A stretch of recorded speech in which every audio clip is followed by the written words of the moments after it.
ओम ज्ञानतिमिरन्धस्य ज्ञानाञ्जनशलाकया चक्षुरुन्मिलितं येन तस्मै श्रीगुरवे नमः। चैतन्यमनोभीष्टं स्थापितं येन भूतले स्वयं रूपकदा मह्यं ददाति स्वपदान्तिकम्। वन्देऽहं श्रीगुरो श्रीयुतपदकमलं श्रीगुरुं वैष्णवंश विरूपं सग्रजातं सगणरघुनाथं नितं शरीरं साद्वैतं सावधूतं परिजनसहितं कृष्णं चैतन्यं श्रीराधाकृष्णपादां सगणललिता श्रीविशाखान्वितं हे कृष्ण करुणा सिन्धु दीनबन्धो जगत्पते गोपेश गोपिकान्त राधाकान्त नमस्तुते तप्तकाञ्चन गौराङ्गी राधे वृन्दावनेश्वरी विश्वभानुसुते देवी प्रणमामि हरिप्रिये। वंशाकल्पतरुभ्यश्च कृपा सिन्धुभ्येव च पतितानां पावनेभ्यो वैष्णवेभ्यो नमो नमः।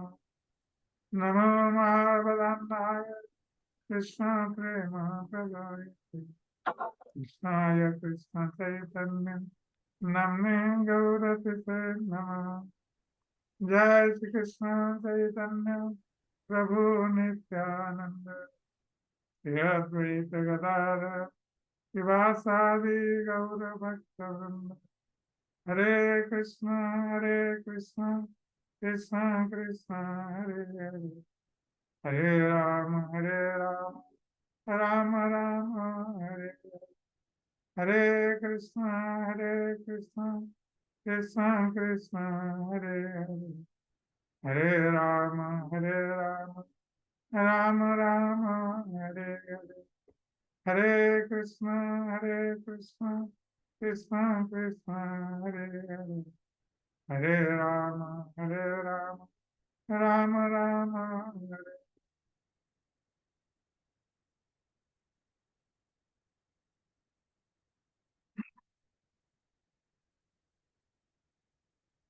आज इस ऑनलाइन प्रोग्राम में उपस्थित सारे भक्तवृंद, आज का जो विषय है श्री चैतन्य महाप्रभु परम पुरुष भगवान। श्री चैतन्य महाप्रभु के संबंध में बहुत सारे लोग नहीं जानते, और यदि कोई जानते भी हैं तो जानते हैं कि श्री चैतन्य महाप्रभु एक महान साधु भक्त थे।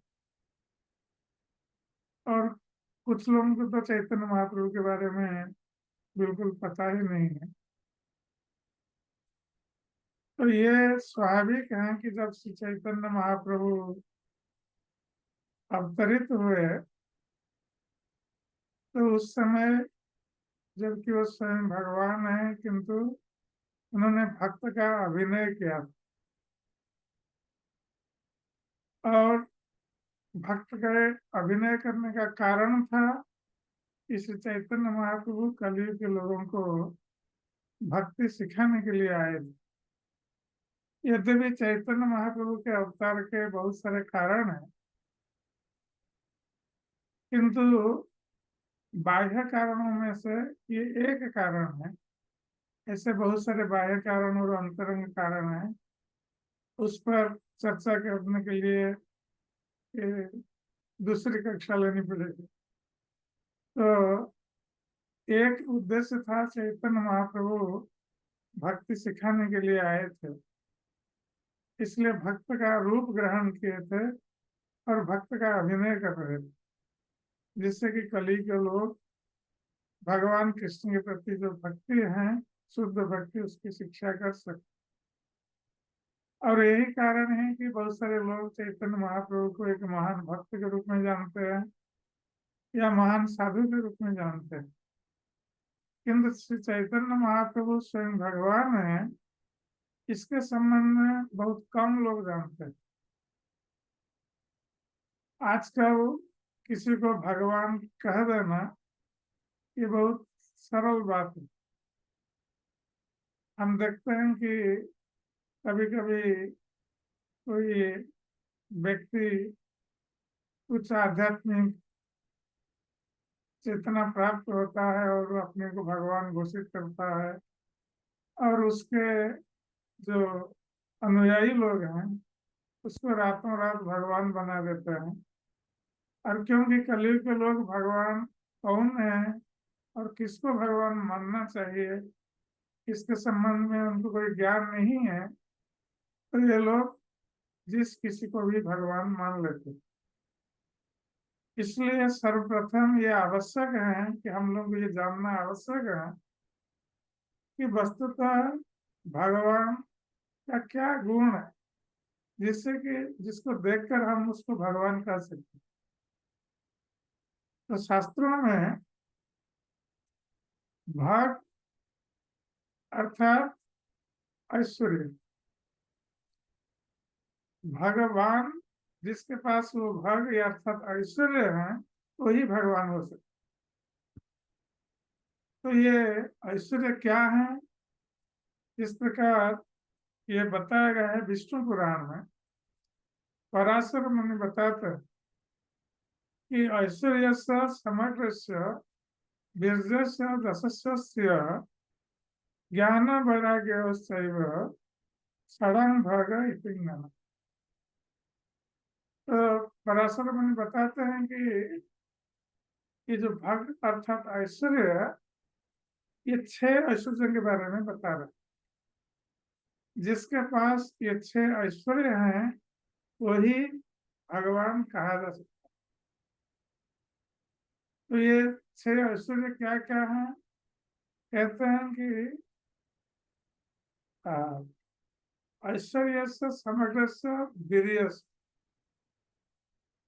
वीर्य अर्थात बल। तो जिसके पास सबसे अधिक बल हो वो भगवान कहा जा सकता है। तो ये एक गुण है, 6 गुणों से ये एक गुण है बल। अर्थात जो भगवान है वो सर्वश्रेष्ठ बलवान है, उनसे बढ़कर कोई बलवान नहीं हो सकता या उनके समकक्ष भी कोई बलवान नहीं हो सकता। इसलिए भगवान को असमर्थ भी कहा गया। असम ऊर्ध असमर्थ, किसी भी गुणों में भगवान की कोई समता नहीं कर सकता या समकक्ष नहीं हो सकता या उनसे बढ़कर नहीं हो सकता। इसलिए भगवान सर्वश्रेष्ठ बलवान है, उनके समकक्ष कोई बलवान नहीं है, उनसे बढ़कर भी कोई नहीं हो सकता। दूसरा है यश, यश। तो भगवान सबसे अधिक यशस्वी है। हम देखते हैं कि संसार में कोई व्यक्ति कोई जनहितकार कार्य करता है, किसी का उपकार करता है, वो यश को प्राप्त होता है, किंतु उसका यश भी क्षण स्थायी होता है, अधिक समय नहीं रहता है, लोग धीरे धीरे भूल जाते हैं। किंतु भगवान सबसे बढ़कर यशस्वी है, जिनका यश सृष्टि के आरंभ से लेकर अभी तक भगवान का यश गान किया जाता है। सारे शास्त्र भगवान का यश गान करते हैं, सारे साधु महात्मा भगवान के यश गान करते हैं, और अभी तक यहाँ तक कि भगवान के जो विस्तार रूप अनंत शेष जिनके 1000 मुख हैं, तो अनंत शेष 1000 मुखों से अनंत काल से भगवान का यशगान करते आ रहे हैं और अभी तक उनका यशगान समाप्त नहीं हुआ। तो इससे हम समझ सकते हैं कि भगवान कितने महान यशस्वी है। उनके समकक्ष यश में कोई नहीं है। यह दूसरा गुण या ऐश्वर्य हुआ भगवान में।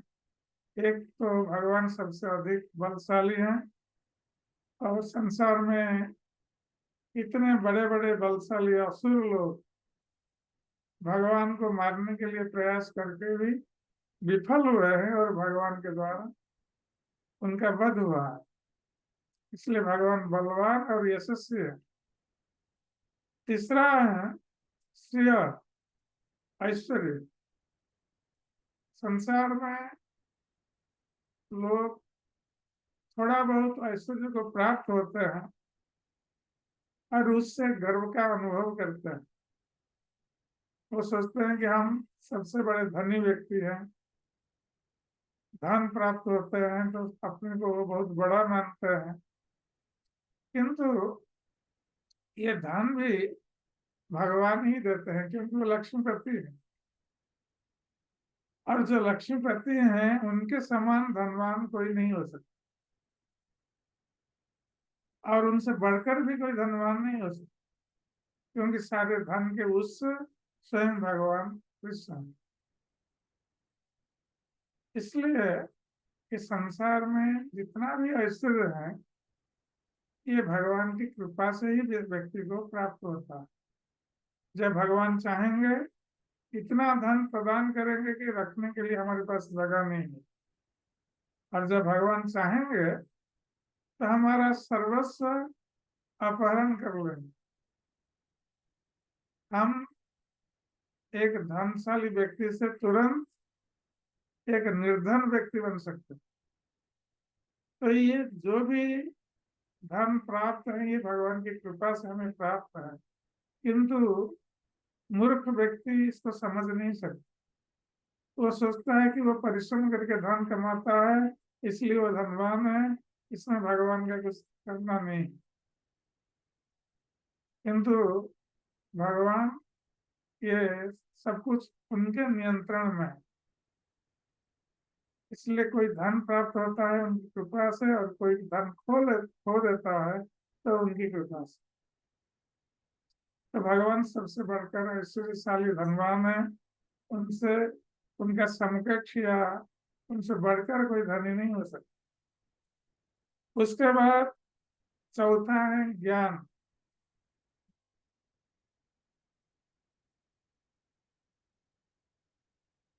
न श्रेय अर्थात सौंदर्य। तो संसार में हम देखते हैं कि कोई सुंदर व्यक्ति है तो वो अपना प्रचार करता है, गर्व का अनुभव करता है, लोग उसका अनुसरण करते हैं सौंदर्य को देखकर। किंतु संसारिक व्यक्ति का सौंदर्य थोड़े समय के लिए, आज है कल नहीं रहे। समय वृद्धि प्राप्त होने के साथ साथ सौंदर्य भी धीरे धीरे घट जाता है। किंतु भगवान सबसे सुंदर है, उनसे बढ़कर कोई सुंदर नहीं हो सकता, या उनके समकक्ष कोई सुंदर नहीं हो सकता। संसार का सौंदर्य ये धीरे धीरे घटता रहता है, किंतु भगवान का जो सौंदर्य है वो क्षण क्षण प्रति मुहूर्त में वृद्धि प्राप्त होता है। इसलिए भगवान को नवयौवन कहा गया। आप जितनी बार भगवान का दर्शन करेंगे उतनी बार वो नए रूप में प्रतिभात होंगे, क्योंकि भगवान का शरीर दिव्य शरीर है, हमारा शरीर भौतिक शरीर है। इसलिए भौतिक शरीर का सौंदर्य क्षणस्थायी है। दिव्य शरीर का सौंदर्य ये सदा सर्वदा वृद्धि प्राप्त होता रहता है। इसलिए भगवान से बढ़कर कोई सुंदर नहीं हो सकता, या उनके समकक्ष कोई सुंदर नहीं हो सकता। पुनः ज्ञान। संसार में हम कुछ शास्त्र अध्ययन करके या ग्रंथ पाठ करके कुछ ज्ञानी बनते हैं, किंतु इन ज्ञानों का स्रोत स्वयं भगवान कृष्ण। वेद का अर्थ ही ज्ञान है। तो भगवान कृष्ण ने सबसे पहले ये ज्ञान ब्रह्मा जी को प्रदान किया। तो संसार में जो भी ज्ञान है उसका स्रोत भगवान कृष्ण है और उनसे ये ज्ञान आता है। संसार क्या है, सृष्टि कैसे होती है, सृष्टि कैसे ध्वंस होती है, कैसे जीवों की सृष्टि होती है, कैसे धरती या तरह तरह के जो विश्व है, ब्रह्मांड है, उसकी सृष्टि कैसे होती है, ये सब ज्ञान भगवान ही देते हैं, क्योंकि वही सृष्टा ही अपनी सृष्टि के बारे में ज्ञान दे सकता है। और जो सृष्टि है वो अपनी सृष्टि के बारे में ज्ञान नहीं दे सकता। तो इसलिए भगवान ये ज्ञान प्रदान करते हैं और सारे ज्ञान के स्रोत भी हैं। उनके समकक्ष कोई ज्ञानी नहीं हो सकता या उनसे बढ़कर कोई ज्ञानी नहीं हो सकता। पुनः कहते हैं वैराग्य। भगवान के पास समस्त ऐश्वर्य है किंतु वो उसके प्रति आसक्त नहीं, ये वैराग्य। संसार में हमारे पास ये सब जन्म, ऐश्वर्य, सुख, स्त्री, ये सब हमारे पास होने पर हमें आसक्ति आ जाती है। धन के प्रति आसक्ति बढ़ जाती है, सौंदर्य के प्रति आसक्ति बढ़ जाती है, और यदि हम ज्ञानवान हैं उसके प्रति आसक्ति, ज्ञान संग्रह करने के लिए बलवान है, तो हमारे मन में ये गर्व का अनुभव होता है और हम आसक्त हो जाते हैं। किंतु भगवान ये सब होते हुए भी वो आसक्त नहीं है किसी की। यद्यपि भगवान सृष्टि करता है, सारे जीवों की सृष्टि करता है, किंतु अपनी सृष्टि के प्रति आसक्त नहीं। उनकी इच्छा मात्र से सृष्टि होती है और उनकी इच्छा मात्र से सृष्टि ध्वंस हो जाती है। और भगवान का जितना भी ऐश्वर्य है और वो चाहे तो एक मुहूर्त में उसको त्याग भी कर सकते। इसलिए वैराग्य भगवान में सर्वोत्तम रूप में है। उनके समान वैरागी कोई नहीं हो सकता या उनसे बढ़कर नहीं हो सकता। तो ये 6 प्रकार के जो ऐश्वर्य हैं, ये जिसके पास है उसको भगवान कहा जा सकता है। अब भगवान कृष्ण के पास ये सारे ऐश्वर्य थे, इसलिए वो भगवान है। भगवान विष्णु और उनके अवतार, उनके पास ये सब ऐश्वर्य रहते हैं। अब हम बात करते हैं श्री चैतन्य महाप्रभु कि क्या चैतन्य महाप्रभु के पास ये सारे ऐश्वर्य थे? यदि चैतन्य महाप्रभु के पास ये सारे ऐश्वर्य थे तब हम उनको भगवान मान सकते हैं। तो हम एक एक करके लेते हैं। श्री चैतन्य महाप्रभु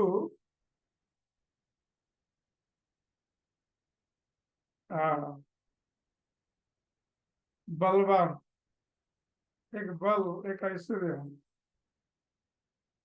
तो श्री चैतन्य महाप्रभु यद्यपि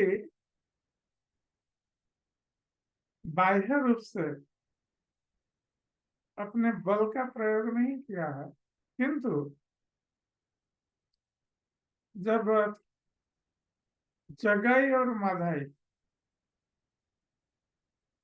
हम लोग जानते हैं कि जगाई और माधाई जो दुष्ट व्यक्ति थे, पापाचारी व्यक्ति थे, उन्होंने किस प्रकार नित्यानंद प्रभु के चरणों में अपराध किया था। क्योंकि नित्यानंद प्रभु हरिदास ठाकुर के साथ नवद्वीप में घूम घूम कर सभी से प्रार्थना कर रहे थे हरिनाम ग्रहण करने के लिए। तो उस समय जगाई माधाई को जब उन्होंने उद्धार करने की इच्छा की और उनसे कहा हरिनाम लेने के लिए, तो वो क्रोधित हो गए और जगाई ने नित्यानंद प्रभु के माथे पर एक मटका फोड़ दी। इससे नित्यानंद प्रभु के मस्तक से रक्त निकल गया। और चैतन्य महाप्रभु को जब ये समाचार मिला, चैतन्य महाप्रभु बहुत क्रोधित हो गए। और क्योंकि नित्यानंद प्रभु के ऊपर इन्होंने प्रहार प्रहार किया है, इसलिए चैतन्य महाप्रभु इतने क्रोधित हो गए थे कि अपने सुदर्शन चक्र को बुला लिया। तो सुदर्शन चक्र और किसी के पास नहीं होता है, केवल भगवान के पास ही होता है। और श्री चैतन्य महाप्रभु ने सुदर्शन चक्र जब बुला लिया, सभी लोगों ने देखा सुदर्शन चक्र को, और जगह माधे ने भी देखा। तो ये लोग समझ गए कि ये व्यक्ति, ये कोई साधारण व्यक्ति नहीं है। तुरंत वो चैतन्य महाप्रभु के चरणों में गिर पड़े और क्षमा याचना। तो इस प्रकार चैतन्य महाप्रभु ने अपना स्वरूप प्रकट किया था और बल प्रकट किया था अपना सुदर्शन चक्र का आह्वान करके। और चैतन्य महाप्रभु बहुत सुंदर थे। इस प्रकार भगवान कृष्ण श्याम वर्ण है, श्याम सुंदर। उसी प्रकार से चैतन्य महाप्रभु गौर सुंदर, ये गौर वर्ण के थे और बहुत सुंदर थे। उनके अपूर्व सौंदर्य को देखकर लोग आकर्षित हो जाते चैतन्य महाप्रभु के रूप को देख, क्योंकि वो भगवान है, इसलिए अपने गौर सुंदर रूप में तो सभी के मन को आकर्षित कर रहे थे अपने। और उनसे बढ़कर कोई सुंदर नहीं था या इनके समान कोई नहीं था।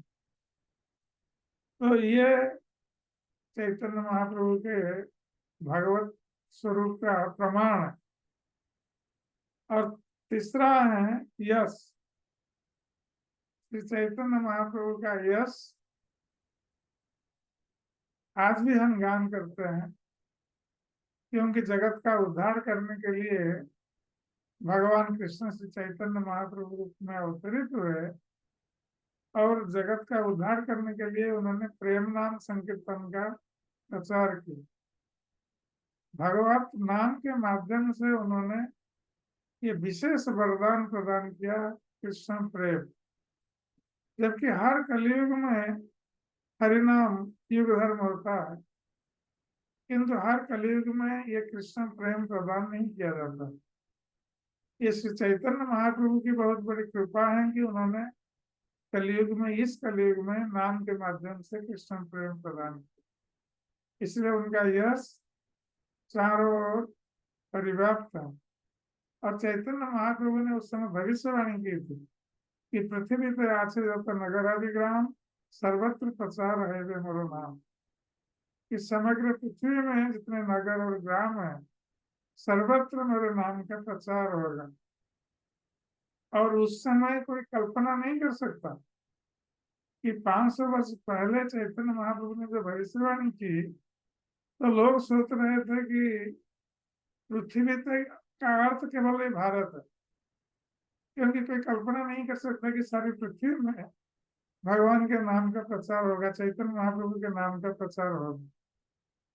किंतु आज हम देखते हैं कि चैतन्य महाप्रभु को भविष्यवाणी इस प्रकार सत्य प्रमाणित हुई है श्रील प्रभुपाद के द्वारा। श्रील प्रभुपाद ने श्री चैतन्य महाप्रभु की उस भविष्यवाणी को सार्थक किया सारे संसार में, श्री चैतन्य महाप्रभु के नाम का प्रचार करके, कृष्ण नाम का प्रचार करके। इसलिए आज श्री चैतन्य महाप्रभु को सारे जगत के लोग जान रहे हैं, इसलिए उनका यश आज विश्वव्यापी है।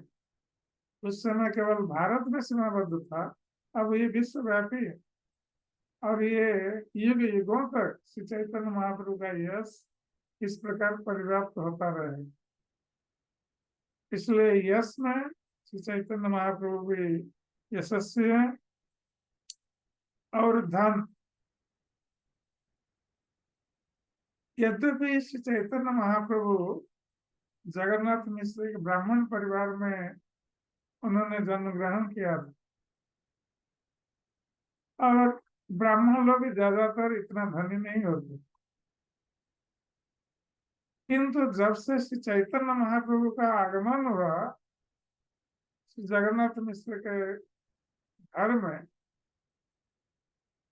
तो कृष्णदास कविराज गोस्वामी वर्णन करते हैं चैतन्य चरितमृत में कि बिना मांगे लोग जगन्नाथ मिश्र के घर पर लाकर तरह तरह के धन लाकर देते थे, और इस प्रकार उनका घर धन धान्य से भर गया। तो ये जब स्वयं लक्ष्मीपति किसके घर में आविर्भूत हो तो उस घर में कोई धन की कमी नहीं रहती। तो इस प्रकार हम देखते हैं कि चैतन्य महाप्रभु के जस्ट केवल आगमन मात्र से, जन्म मात्र से उनका घर धन धन्य से भर गया। तो इसलिए ये चैतन्य महाप्रभु के भगवत स्वरूप का प्रमाण है कि लोग बिना मांगे ला कर देते थे जगन्नाथ मिश्र, चैतन्य महाप्रभु की इच्छा से। इसलिए जगन्नाथ मिश्र कभी भी अभाव का अनुभव नहीं करते, किसी वस्तु या धन संपत्ति का अभाव कभी भी अनुभव नहीं करते। जैसे श्रीमद् भागवतम में बताया गया है, जब भगवान श्री कृष्ण ब्रजभूमि में आविर्भूत हुए तो उस समय श्रीमद् भागवतम में बताया गया है कि ततो आरभ्य नंदस्य ब्रज सर्व समृद्धिमान। जब से भगवान कृष्ण का आगमन हुआ ब्रज में तो ब्रज सर्व समृद्धिमान बन गए। कैसे? न हरे निवास गुणे रमा क्रीड़ा अबुद्ध। तो क्योंकि भगवान हरि निवास कर रहे थे ब्रज में, इसलिए रमा देवी अर्थात लक्ष्मी देवी का ये ब्रज भूमि लक्ष्मी देवी की निवास भूमि बन गई।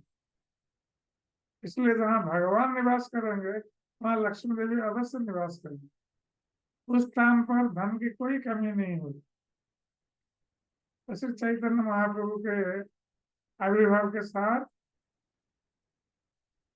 ये उनका जगन्नाथ मिश्र का घर धन धन से भर गया। और वैराग्य, तो वैराग्य हम देखते हैं कि चैतन्य महाप्रभु यद्यपि बहुत उच्च कोटि के ज्ञानी थे, उनको निमाई पंडित कहा जाता था, ज्ञान और वैराग्य। तो चैतन्य महाप्रभु उच्च कोटि के ज्ञानी थे, उनको बचपन से ही उनको निमाई पंडित कहकर लोग पुकारते थे, क्योंकि जब वो पढ़ते थे चाटशाली में, पढ़ते समय भी दूसरे बच्चों को शिक्षा भी देते थे। और उसके साथ साथ जो केशव कश्मीरी आए थे दिग्विजयी पंडित, और नवद्वीप उस समय बहुत प्रसिद्ध था, ये ज्ञानियों का गढ़ था, पंडितों का गढ़ था नवद्वीप। इसलिए केशव कश्मीरी दिग्विजय करके अंत में आए थे नगर नवद्वीप में, कि नवद्वीप के पंडितों को यदि वो हरा देंगे तब उनकी वो विजय श्री को प्राप्त होंगे और उनका नाम सारे संसार में परिव्याप्त होगा। ये बहुत बड़े दिग्विजयी पंडित। तो केशव कश्मीरी इतने बड़े पंडित थे, उनका नाम सुनकर नवद्वीप के बड़े बड़े पंडित लोग सब छिपने लगे और कोई बाहर नहीं निकला। तो सभी ने सोचा कि ये निमाई पंडित ये युवावस्था में है, और केशव कश्मीरी यदि निमाई पंडित के साथ शास्त्रार्थ करके उनको हरा देता है तो फिर भी नवद्वीप की शान बची रहेगी, क्योंकि दिग्विजय पंडित ने केवल एक बच्चे को नवद्वीप में हराया, बड़े बड़े पंडितों को नहीं हराया, लोग यही कहेंगे। तो इसलिए जब केशव कश्मीरी आए, बड़े बड़े पंडित लोग छिपने लगे और चैतन्य महाप्रभु अपने छात्रों को लेकर गंगा के किनारे बैठे हुए थे संध्या के समय। तो केशव कश्मीरी घूमते घूमते उसी गंगा के तट पर आकर पहुंचे। तो चैतन्य महाप्रभु ने, उनको पता था ये केशव कश्मीरी आए हैं इसलिए, तो चैतन्य महाप्रभु ने उनको विनम्र प्रणति की और कहा कि हमने सुना है कि आप बहुत बड़े दिग्विजय पंडित हैं, बहुत बड़े ज्ञानी हैं, तो आप थोड़ा गंगा जी की महिमा का वर्णन कीजिए। और केशव कश्मीरी उनको सरस्वती के वर पुत्र, वो बिना सोचे तुरंत उन्होंने गंगा जी का वर्णन शुरू किया 100 श्लोकों में। तो वो वर्णन करते जा रहे हैं, तो चैतन्य महाप्रभु सुन रहे हैं और वो इतने तेजी से बोल रहे थे कि कोई पकड़ भी नहीं सकता हूँ। तब उनका वर्णन समाप्त हुआ तो चैतन्य महाप्रभु ने कहा कि आपका वर्णन तो बहुत अच्छा हुआ, गंगा जी का वर्णन बहुत श्रेष्ठ वर्णन है, किंतु आप इतने नंबर श्लोक में एक शब्द का व्यवहार किया है। चैतन्य महाप्रभु सारे श्लोक हमको याद, कोई साधारण व्यक्ति ऐसा नहीं कर सकता। तो चैतन्य महाप्रभु ने कहा कि इतने नंबर श्लोक में आपने एक शब्द का प्रयोग किया जो कि गलत। तो केशव कश्मीरी आश्चर्यचकित हो गए कि ये छोटा सा ब्राह्मण बालक है, ये हमारी गलती पकड़ रहा है और इसको कैसे याद आया इतने नंबर श्लोक में हमने ये सब प्रयोग किया था। तो उन्होंने पूछा कि क्या गलत है बताइए। चैतन्य महाप्रभु ने कहा कि आपने ये शब्द का प्रयोग किया भवानी भरता, जो शास्त्रीय दृष्टि से ये गलत है। भवानी अर्थात भव, भव अर्थात शिव जी, और भवानी उसको कहा जाता है जो शिव जी की पत्नी है। और आपने भवानी शब्द का प्रयोग किया, फिर भर्ता शब्द का लगाया, अर्थात शिव जी की पत्नी के स्वामी, भर्ता अर्थात स्वामी। तो शिव जी की पत्नी के स्वामी फिर वो शिव जी, ये शास्त्र दृष्टि से गलत। केशव कश्मीरी आश्चर्यचकित हो कि अभी तक किसी ने उनकी गलती नहीं निकाली और ये छोटा सा बालक, उन्होंने उनकी गलती निकाल ली। तो चैतन्य महाप्रभु ने गलती तो उनको दिखाया और उनकी प्रशंसा भी की। तो केशव कश्मीरी गए अपने स्थान पर जहाँ रह रहे थे, और क्योंकि वो अपमानित हुए थे कि उनकी गलती किसी ने नहीं पकड़ा था अभी तक, इस बालक ने पकड़ लिया, तो रात में सरस्वती से प्रार्थना की कि आपने हमसे इस प्रकार की गलती कैसे करवा दी, क्योंकि वो सरस्वती का वरदान उनको प्राप्त था और आज हमें पराजित होना पड़ा। तो सरस्वती स्वयं प्रकट होकर उनसे कहा कि केशव कश्मीरी, तुम नहीं जानते हो, तुम जिसके साथ शास्त्रार्थ करने आए हो और जिसने तुम्हें गंगा की स्तुति करने के लिए कहा है वो मेरा स्वामी है, तुम उनको जीत नहीं सकते। तो केशव कश्मीरी को पता चल गया कि सरस्वती का स्वामी स्वयं भगवान है। तो केशव कश्मीरी सरस्वती जी को प्रणाम किया और दूसरे दिन सुबह गुप्त रूप में आए चैतन्य महाप्रभु के घर पर, ये जानकर कि चैतन्य महाप्रभु भगवान है। तो उनकी शरण में आए केशव काश्मीर। तो इस प्रकार से चैतन्य महाप्रभु ने अपने ज्ञान का प्रदर्शन किया था और केशव काश्मीर को पराजित किया। और वैराग्य भी श्री चैतन्य महाप्रभु अपनी युवावस्था में 24 वर्ष की आयु में घर पर अपनी वृद्ध माता और युवा पत्नी, बहुत सुंदर पत्नी को त्याग करके उन्होंने संन्यास ग्रहण किया जगत के कल्याण के लिए। इससे बड़ा वैराग्य कोई प्रदर्शन नहीं कर सकता। इस प्रकार चैतन्य महाप्रभु ने प्रदर्शन किया। तो ये सब भगवत गुण श्री चैतन्य महाप्रभु ने प्रदर्शन किया है। जब उन्होंने संन्यास लिया, संन्यास लेने के बाद भी एक सन्यासी को किस तरह रहना चाहिए, चैतन्य महाप्रभु उसका आदर्श भी प्रस्तुत कर रहे हैं। चैतन्य महाप्रभु नीचे सोते थे पृथ्वी पर, कोई खाट पलंग व्यवहार नहीं करते। तो सन्यासी का आदर्श, उनके समान कोई सन्यासी बन ही नहीं सकता। चैतन्य महाप्रभु इतना आदर्श प्रस्तुत कर रहे थे सन्यासी को। तो उसके बारे में भी बहुत सारी कथाएं हैं, किस प्रकार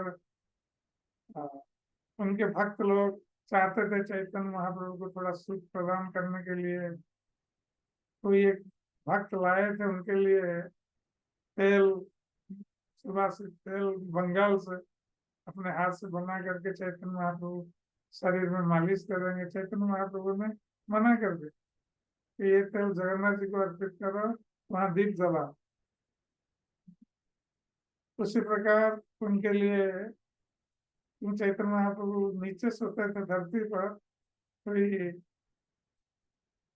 तो ये उनको थोड़ा शरीर को कष्ट होता होगा, इसलिए भक्त लोग कोई रुई भर करके एक बेडिंग बनाया था। चैतन्य महाप्रभु ने उसको फेंक दिया कि नहीं, ये मुझे नहीं चाहिए। तो इस प्रकार उन्होंने वैराग्य का उत्कट प्रदर्शन किया है चैतन्य महाप्रभु। तो ये 6 प्रकार के जो ऐश्वर्य हैं, हम देखते हैं कि चैतन्य महाप्रभु के पास ये सब ऐश्वर्य है, और इससे उनकी भगवत्ता प्रमाणित होती है। और केवल इतना ही नहीं, चैतन्य महाप्रभु जब भी भगवान अवतरित होते हैं, केवल उनके गुण हम नहीं देखते हैं कि 6 गुण ऐश्वर्य है या नहीं, इस शास्त्र में भी इसका प्रमाण मिलता है।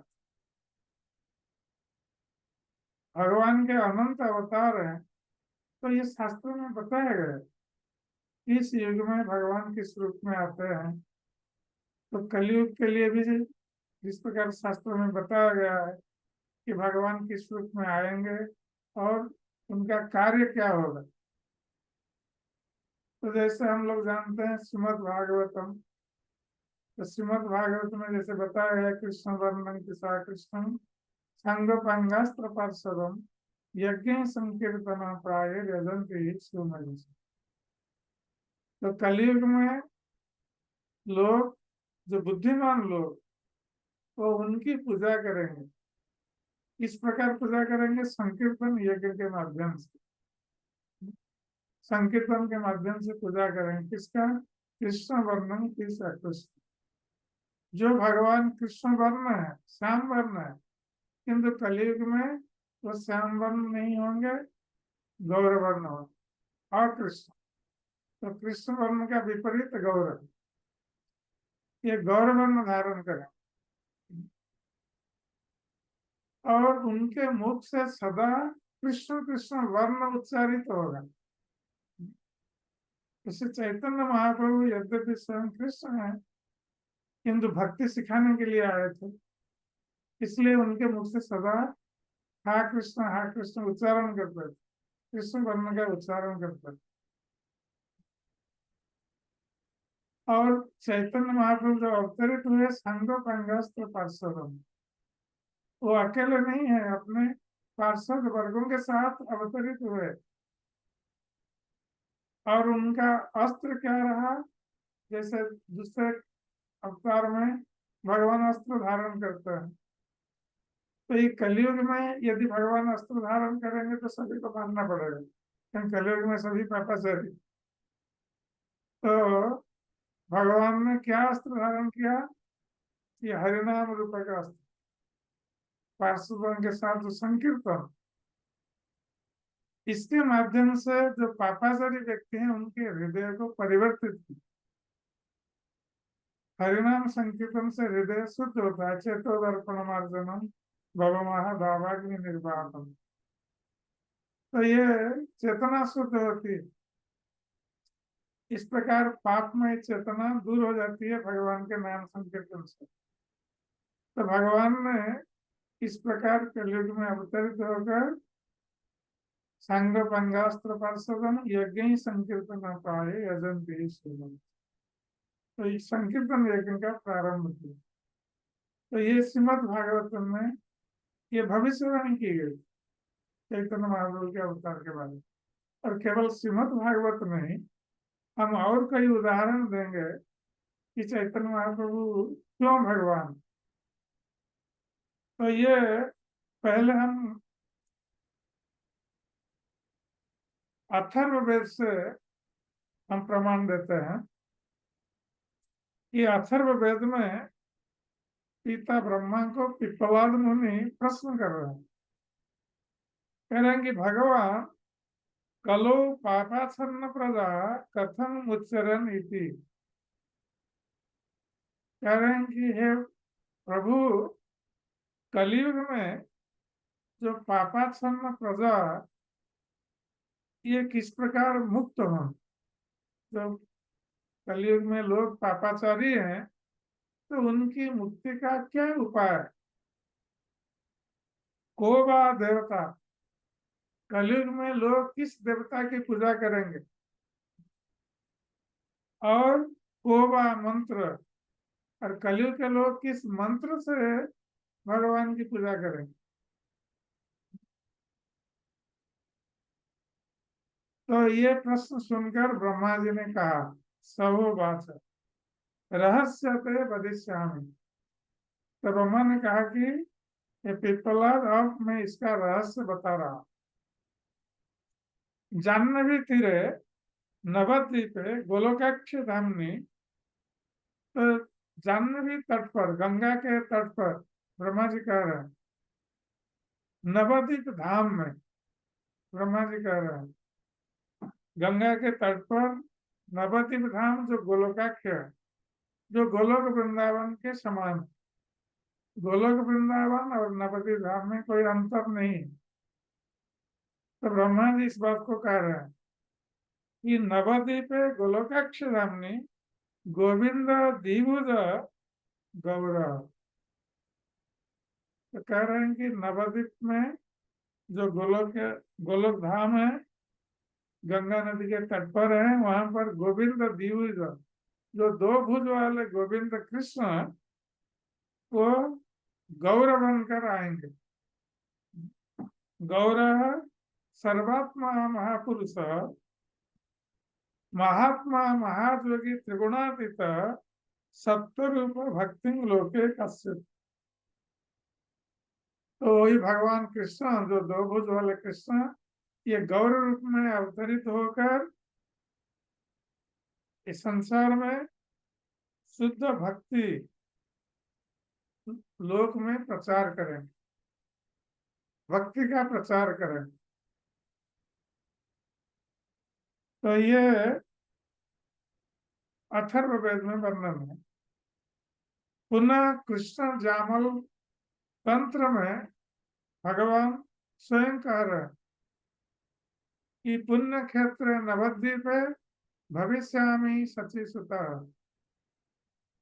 तो भगवान ये भविष्यवाणी करके कह रहे हैं कि पुण्य क्षेत्र नवद्वीप धाम में मैं सची माता के पुत्र के रूप में उत्पन्न हूँ। तो चैतन्य महाप्रभु की माता का नाम सची देवी, इसलिए सची पुत्र के रूप में मैं उत्पन्न होगा, भगवान स्वयं कह रहे हैं। वायु पुराण में भी भगवान स्वयं कह रहे हैं कि कलो संकीर्तन आरंभ भविष्यामि शची सुता, कि कलयुग में संकीर्तन यज्ञ के प्रारंभ में मैं सची माता के पुत्र के रूप में उत्पन्न हुआ। तो ये स्थान बता रहा है, माता का नाम बता रहे हैं और कार्य भी बता रहा है। संकीर्तन यज्ञ आरंभ करें। ब्रह्म यामल तंत्र में भी वर्णन है श्री चैतन्य महाप्रभु के बारे में। अथावाहम धराधामे भूत्वा मद्भक्त रूप दृक् मायां से भविष्यामि कलो संकीर्तनागमे। तो भगवान कह रहे हैं कि कलयुग में संकीर्तन यज्ञ के आरंभ में मैं मेरा भक्त बनकर धराधाम में अवतरित होऊंगा।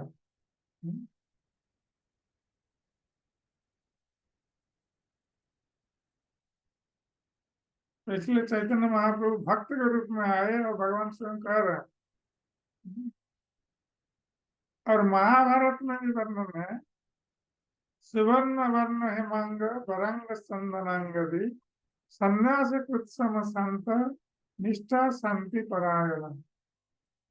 तो महाभारत में विष्णु सहस्त्र नाम स्तोत्र में ये बताया गया कि प्रारंभिक लीला में गृहस्थ के रूप में हेम कलेवर धारण करके भगवान आविर्भूत होते हैं और उनका शरीर अत्यंत सुंदर होता है और चंदन चर्चित होता है और इस प्रकार वो तप्त कांचन वर्ण धारण करते हैं। और परवर्ती लीला में वो संन्यास ग्रहण करके शांत और भक्ति निष्ठा परायण होकर अभक्त मायावादियों को शांत करता है। ये महाभारत में वर्णन। तो चैतन्य महाप्रभु ने पहले गृहस्थ के रूप में गौरांग रूप में आविर्भूत लीला की, उसके बाद फिर उन्होंने संन्यास धारण किया, जो इस श्लोक में बताया गया है। उप पुराण में भी वर्णन है, अहं एव क्वचित ब्रह्म संन्यासाश्रमाश्रित हरि भक्ति ग्राह्यामि कलो पापहतां नराम्। तो भगवान कह रहे हैं स्वयं कि हे ब्राह्मण, मैं कलयुग के लोगों के पापों को नष्ट करने के लिए मैं संन्यास आश्रम ग्रहण करके मैं लोगों को हरि भक्ति प्रदान करूं। नृसिंह पुराण में वर्णन है, गोपाल परिपालयन ब्रजपुरे भारं हरन द्वापरे गौरांग प्रिय कीर्तन कलियुगे चैतन्य नाम हरि। जो भगवान गोपाल के नाम से प्रसिद्ध है और जो ब्रजपुर में द्वापर युग में गोपों का और गौओं का परिपालन करते हैं और पृथ्वी का भार हरण करते हैं, तो वही भगवान गौरांग के रूप में कलयुग में अवतरित होंगे और उनका प्रिय होगा कीर्तन और उनका नाम होगा चैतन्य। तो गौरांग प्रिय कीर्तन कलियुगे चैतन्य नाम हरि। तो उनका वर्ण और नाम और कार्य और युग ये सब वर्णन है इस श्लोक में। ये नृसिंह पुराण में कि भगवान कृष्ण कैसे चैतन्य महाप्रभु के रूप में अवतरित हुए। अब पद्म पुराण में हम देखेंगे, कले प्रथम संध्यायाम गौरांगे असो महितले भागीरथ्यस्तटे भूयो भविष्यति सनातन। तो पद्म पुराण में भगवान कहते हैं कि कली के प्रथम भाग में प्रथम संध्या में गौरांग के रूप में अवतरित होऊंगा। और कहाँ पर? भागीरथ तट, गंगा के तट पर मैं अवतरित होऊंगा। ब्रह्म पुराण में बताया गया है कि कले प्रथम संध्यायम लक्ष्मीकांत भविष्यति दारु ब्रह्म समीपस्थ सन्यासी गौर विग्रह। तो ब्रह्म पुराण में भगवान कह रहे हैं कि कली के प्रथम संध्या में मैं लक्ष्मीकांत दारु ब्रह्म समीप, दारु ब्रह्म समीप अर्थात जगन्नाथ दारु ब्रह्म, उनके निकट मैं गौर वर्ण धारण करके सन्यासी के रूप में निवास करूं। तो ये भी बता रहे हैं भगवान स्वयं, ये पहले से बता रहा है, ये भविष्यवाणी कर रहा है ब्रह्म पुराण। और पुनः कहते हैं अनंत संहिता में, यएव भगवान कृष्ण राधिका प्राणवल्लभ सृष्ट देव जगन्नाथ गौरासिन महेश्वर। तो ये शिव जी कह रहे हैं पार्वती से कि वही भगवान कृष्ण जो राधिका के प्राण वल्लभ हैं, ये कली के आरंभ में ये गौर वर्ण धारण करके अवतरित होंगे।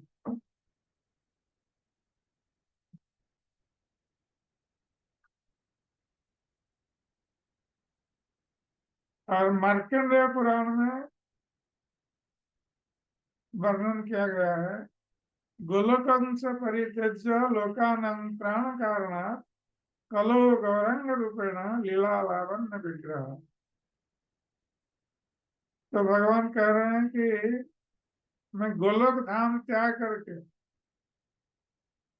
लोगों का उद्धार के लिए कलयुग में गौरांग के रूप में लावण्य विग्रह अर्थात सुंदर रूप धारण करके अवतरित हुआ। गरुड़ पुराण में भी वर्णन है, जोरे में सहवल्लभी रमयते वृंदावने अहर्निशम जह कंस निज धान कौरवरणे पांडवानां सखा स्वयं वैष्णव दंड मंडित भुज संन्यास वेश स्वयं निसंदेह उपागत तले चैतन्य रूप प्रभु। तो जो भगवान अपनी वल्लभी प्रिया श्रीमती राधा रानी के साथ वृंदावन में अहरनिश भ्रमण करते हैं, और जिन्होंने कंस का वध किया और कुरुक्षेत्र रण में पांडवों के सखा के रूप में विराजमान रहे, वही भगवान कृष्ण और सन्यासी वेश धारण करके वैष्णव दंड धारण किए हैं, सन्यास दंड और मंडित मस्तक है। तो ये चैतन्य रूप में जो भगवान अवतीर्ण हुए हैं, ये कली में कि लोगों का उद्धार करने के लिए इस रूप में आए। और ये ऊर्ध्वमनाय तंत्र में भी वर्णन किया गया है कि वैभव स्वतंत्र ब्रह्मन गंगा तीरे सुपुण्य दे हरि नाम तदा दत्वा चांडालान हरिकंस तथा। तो भगवान कहते हैं कि वैवस्वत मनंतर में, अब वैवस्वत मनंतर चल रहा है, तो वैवस्वत मनंतर में मैं गंगा तट पर आविर्भूत होकर हरिनाम प्रदान करूंगा। किसको? चांडालन हरिकंस तथा, चांडाल लोगों को, हरि का अर्थात जो लोग अस्पृश्य जाति के होते हैं उनका, ब्राह्मण क्षत्रिय वैश्य, इस प्रकार सभी को मैं हरिनाम प्रदान करूंगा। और हरिनाम प्रदान करके क्या करूंगा? उद्धरिष्यामि अहं तत्र तप्त स्वर्ण कलेवर, और मैं स्वर्ण कलेवर धारण करूंगा, गौरवर्ण धारण करूंगा और सभी का उद्धार करूंगा हरिनाम के माध्यम से। और कांचन ग्राम अस्तित्व संन्यास से करिष्यामि। कांचन ग्राम अर्थात मायापुर, कांचन का अर्थ होता है सोना, और सोना का दूसरा नाम भी माया है, इसलिए कांचन ग्राम अर्थात मायापुर में मैं अवस्थित होकर संन्यास आश्रम ग्रहण करूंगा। तो जब इतने सारे शास्त्रों में चैतन्य महाप्रभु के आविर्भाव के संबंध में वर्णन कि भगवान कृष्ण किस प्रकार चैतन्य महाप्रभु के रूप में अवतरित हुए, ये सब सारे शास्त्रों में दिया गया। तो लोगों को क्यों पता नहीं चला कि चैतन्य महाप्रभु स्वयं भगवान है, जब शास्त्र में प्रमाण है और उनके जीवन में हम देखते हैं कि ये सारे षड ऐश्वर्य उनमें है, तो लोग क्यों विश्वास नहीं करते? तो श्रील भक्ति विनोद ठाकुर ने नवद्वीप मंडल परिक्रमा में लिखा है कि गूढ़ लीला शास्त्रे गूढ़ रूपे उक्त है, अभक्त जन चित्ते नहाय उदय। तो भगवान की जो गुप्त लीलाएं हैं, यद्यपि ये शास्त्र में वर्णित है, फिर भी जो अभक्त जन है वो लोग उसको समझ नहीं पाते। छलीला संबंध जत गूढ़ शास्त्र छिल, माया देवी बहुकाल अच्छा रखी। तो इतने सारे बहुत पंडित लोग हैं जो शास्त्रों का अध्ययन करते हैं, उनको कैसे ये पता नहीं चला कि चैतन्य महाप्रभु, ये चैतन्य महाप्रभु के रूप में भगवान अवतरित होंगे, शास्त्रों में ये लिखा गया है। तो पंडित लोगों ने कैसे नहीं देखा ये शास्त्र वचन? तो श्री भक्ति विनोद ठाकुर कहते हैं कि माया देवी, क्योंकि चैतन्य महाप्रभु को भक्त की लीला करनी थी, और यदि पंडित लोगों को पता चल जाता कि चैतन्य महाप्रभु भगवान है, तो वो भक्त की लीला नहीं कर पाते, भक्ति से सिखा नहीं पाते। इसलिए माया देवी ने पंडित लोगों की बुद्धि को आच्छादित कर रखा था। यद्यपि ये सारे श्लोक हैं सारे शास्त्रों में, किंतु पंडित लोगों की नजर वहां नहीं जाती, उनकी बुद्धि आच्छादित हो गई। अप्रकट शास्त्र बहु रहे जथा तथा, प्रकट शास्त्र जथा चैतन्य कथा। और ऐसे बहुत सारे अप्रकट शास्त्र हैं जहाँ चैतन्य महाप्रभु के संबंध में उल्लेख है। से सकल माया देवी पंडित नयन, आवरिया रखे गुप्त भावे अनंत। तो माया देवी ने इन सारे शास्त्रों में इन पंडित विद्वानों की आंखों को आवृत कर रखा, जिससे कि वो लोग नहीं देख सके इस लोग, उनको पहले से पता नहीं चला। गौरेर गंभीर लीला हैले प्रकट, उठाइल लैल जाल जीव शक्ति होते, प्रकाशिल गौर तत्व ये जड़ जगत। और जब ये चैतन्य महाप्रभु अप्रकट हो गए, अप्रकट होने के बाद माया देवी ने अपना जो जाल पंडितों की आंखों पर डाला था कि वो लोग देख नहीं सकते थे शास्त्रों में चैतन्य महाप्रभु के आविर्भाव के संबंध में कि भगवान कृष्ण चैतन्य महाप्रभु के रूप में अवतरित होंगे, तो माया देवी ने उस जाल को उठा दिया। और तो उसके बाद श्री चैतन्य महाप्रभु का तत्व इस संसार में प्रकाशित हुआ। तो आज हम यहीं पर विश्राम देते हैं। आप लोगों को कोई प्रश्न हो तो आप पूछ सकते हैं। हरे कृष्ण महाराज। महाराज बहुत बहुत धन्यवाद आपका। बहुत हमें आनंद आया, और खासकर जो आपने वो केशव कश्मीरी की कथा सुनाई, जिस तरीके से महाप्रभु ने एक छोटे से बालक ने, ब्राह्मण बालक ने परास्त किया, बहुत आनंद आया महाराज सुन के। तो अगर आप में से किसी का भी कोई प्रश्न है तो कृपया हाथ उठाएं, एंड हम फिर क्रमांक में आपको हम देंगे अवसर। तो महाराज पहला प्रश्न यहाँ पर हमारे साथ आकाश प्रभु बैठे हुए हैं, इनका। ओके। महाराज जी, हरे कृष्णा, दंडवत प्रणाम महाराज जी। हाँ, तो महाराज जी, जो आपने स्टार्टिंग में बताया कि जो भगवान है वो आसक्त नहीं होते हैं अपनी सृष्टि के साथ, तो उस सृष्टि में क्या वो जीवात्मा को भी आप मतलब इंक्लूड कर रहे थे, या फिर मतलब मेन प्रश्न ये है कि क्या भगवान, आप जैसे आपने बोला कि सृष्टि से आसक्त नहीं होते हैं, तो क्या भगवान अपने भक्तों से भी आसक्त नहीं होते हैं? हमने ये बात नहीं कहा कि भक्तों से आसक्त नहीं होते हैं। हाँ, नहीं महाराज जी, मैं हमने क्लैरिफाई कर रहा था कि उसमें हाँ, भक्त कैटेगरी में आते हैं सृष्टि के या नहीं। भगवान अपनी जैसे हम लोग कुछ सृष्टि करते हैं, घर बनाते हैं, मान लीजिए हम बहुत परिश्रम करके धन कमाते हैं और अपना घर बनाते हैं, और स्वाभाविक रूप से हम घर के प्रति आसक्त हो जाते हैं, उस घर के प्रति। किंतु भगवान इस प्रकार आसक्त, यद्यपि वो सृष्टि करते हैं फिर भी वो आसक्त नहीं होते हैं, क्योंकि हम देखते हैं कि भूतता भूतता प्रलीयते, ये सृष्टि बार बार होती है और बार बार ध्वंस हो जाती है। इस सृष्टि का नियम है, भगवान ने ही बनाया है। इसलिए जो आसक्त होगा वो अपनी सृष्टि को ध्वंस नहीं कर सकता। हम लोग बहुत कष्ट करके घर बनाते हैं, हमें कोई कहेगा कि इस घर को तोड़ दो, हमें कष्ट होता है क्योंकि हम आसक्त हैं घर के प्रति। किंतु भगवान आसक्त नहीं है अपनी सृष्टि के प्रति, वो बार बार सृष्टि करते हैं, बार बार ध्वंस करते हैं।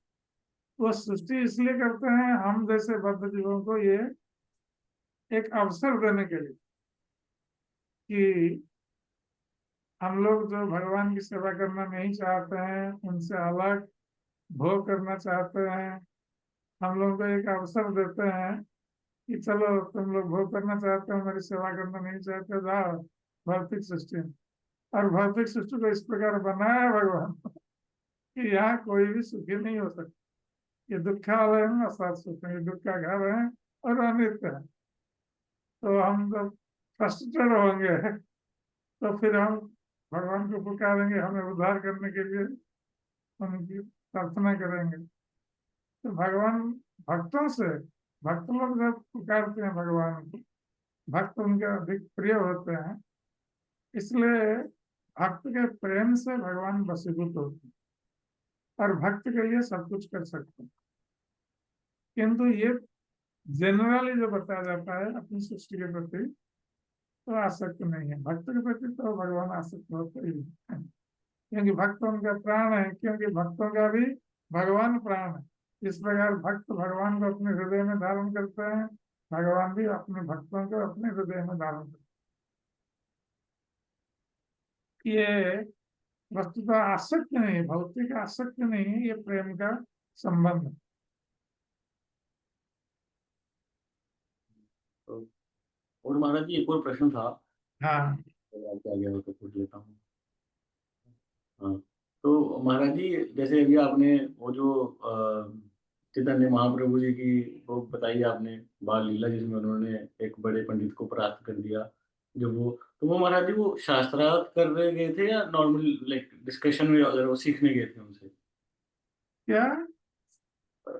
महाराज जी ये पूछना चाह रहे हैं कि केशव काश्मीरी को जो हराया था महाप्रभु ने, तो क्या वो हाँ, शास्त्रार्थ था या फिर ऐसे ही ऐसे ही शास्त्रार्थ नहीं था वो, केवल तो उन्होंने पूछा। हम्म, उनको देख करके उनका यशगान किया, हमने सुना है बहुत बड़े पंडित हैं, और ऐसे कहा कि ठीक है, आपसे हम थोड़ा सुनना चाहते हैं कि आप थोड़ा गंगा जी का वर्णन कीजिए, आपकी काव्य की प्रतिभा कैसी है, हम सुनना थोड़ा चाहते हैं। तो कोई शास्त्रार्थ नहीं कर रहे थे, और इसी में कसर कसर में जो श्लोक पढ़े उससे गलती निकाल दिया। तो केशव कश्मीरी अपने को ऐसे पराजित माने, क्योंकि वही जीतता है जब दूसरों को पराजित करता है शास्त्रार्थ में। ये शास्त्रार्थ नहीं था केवल, ये तो वर्णन केवल कह रहे थे। चैतन्य महाप्रभु ने उनके वर्णन से ही गलती निकाली, और शास्त्रार्थ क्या करेंगे बाद में। और महाराज जी मेरा मतलब मेन प्रश्न ये था कि अगर जैसे चैतन्य महाप्रभु जी का ये चरित्र था कि उन्होंने वर्णन सुना उनसे और उनमें उनको गलती दिखी और उन्होंने बोला कि हाँ ये आप यहाँ गलत हैं, तो क्या हमें भी जैसे हमारे जो सीनियर मेंटर्स हैं या फिर जो बड़े वक्त हैं, जब वो उस दे रहे होते हैं क्लास, तो अगर मतलब और जहाँ फिर कोई बड़े सन्यासी क्लास दे रहे होते हैं फॉर एग्जाम्पल, तो क्या अगर हमें भी ऐसे पॉइंट आउट करना चाहिए उनको कि मुझे आपकी ये बात गलत लगी या आपने गलत बताया, तो या फिर हमें सिर्फ सुनना चाहिए, मतलब ऐसे फॉल्ट फाइंडिंग नहीं करनी चाहिए जब हम भगवान की कथा सुन रहे हैं तो? देखिए, केशव कश्मीरी की बात जहां तक है, चैतन्य महाप्रभु जानते थे कि ये आया है नवद्वीप में नवद्वीप के पंडितों को पराजित करने के लिए, क्योंकि उसके मन में गर्व अहंकार था केशव कश्मीरी के मन में। वो एक विजेता के रूप में पत्र प्राप्त करना चाहता था। बहुत सारे पंडितों को हरा के आया था। उसके मन में गर्व था कि नवद्वीप के पंडितों को भी हरा करके वो विजय प्राप्त करेंगे। इसलिए उसके मन में जो अहंकार था कि मैं बहुत बड़ा पंडित हूँ, चैतन्य महाप्रभु ने शास्त्रार्थ से पहले ये छोटी सी बातों पर उसकी गलती निकाली, और जो गलती भी निकाली बहुत सम्मान सूचक। मैंने जैसे कि केशव भारती बुरा ना माने, किंतु फिर भी उन्होंने पहले उनकी प्रशंसा की, उनके वर्णन की प्रशंसा की। उसके बाद उन्होंने कहा कि बीच में यही आपकी गलती हो गई, यहीं पर ये ठीक नहीं रहा, ऐसा कह करके उन्होंने उनको पराजित किया। जब केशव का स्मृति समझ गए कि कोई एक छोटा बालक उनकी गलती निकालता है, तो वो समझ गए कि ये कोई साधारण बालक नहीं होगा। और सरस्वती जी ने भी कंफर्म किया। तो जहां तक हमारी बात है, यदि हम किसी बड़े व्यक्ति से सुनते हैं और कोई कुछ गलत बोलते हैं, तो वहां पर हम उनको प्रश्न पूछ सकते हैं अपना डाउट क्लैरिफाई करने के लिए। ये नहीं कि उनको पराजित करेंगे या हम उनसे बहुत बड़े पंडित हैं, इस अर्थ से नहीं। हम अपना डाउट क्लियर करने के लिए पूछ सकते हैं, और उनको यदि ये पता चले कि सचमुच उन्होंने गलती की है तो वो स्वीकार करें। तो हमें नम्रता पूर्वक और उन सम्मान देते हुए, यदि कोई गलती हमें अनुभव होती है तो हम पूछ सकते हैं हमसे जो बड़े हैं। जी महाराज जी, धन्यवाद। हाँ, नीलाद्री नाथ प्रभु जी। हाँ, मिला दिया। ऐसा नहीं पूछेगी महाराज, गुरु महाराज। ओ, ऐसा। हाँ, बोलो। ऐसा। Hare Krishna Guru Maharaj. Thank you हाँ, so much for the class. My question is that in the starting of the class, you told to us that that Krishna has the 6 opulence, and whoever has 6 opulence, they are called as God or Bhagavan. And we know that we are not God, but we are a portion of God. So what qualities of these 6 qualities do we have which we can call as portion of God? we have, Hindi में कहो या हाँ, English? Hindi में बोलिए गुरु महाराज, हिंदी में बोलिए। ये जो 6 ऐश्वर्य हैं, ये भगवान के पास सर्वोत्तम रूप में है, सर्वोच्च रूप में, और किसी के पास नहीं। हमारे पास इस ऐश्वर्य का थोड़ा कम है, थोड़ा थोड़ा, किसके पास थोड़ा है, किसके पास बहुत और ज्यादा है, किंतु भगवान के समान हमारे पास ये 6 ऐश्वर्य नहीं है, या उनसे बढ़कर किसी के पास नहीं। यही प्रश्न था ना? Yes, Guru Maharaj. Yes Guru Maharaj. तो समझे? Yes, Guru Maharaj. Okay, Hare Krishna. Thank Hare you, Guru. समझे? हरे कृष्ण गुरु महाराज, दंडवत प्रणाम।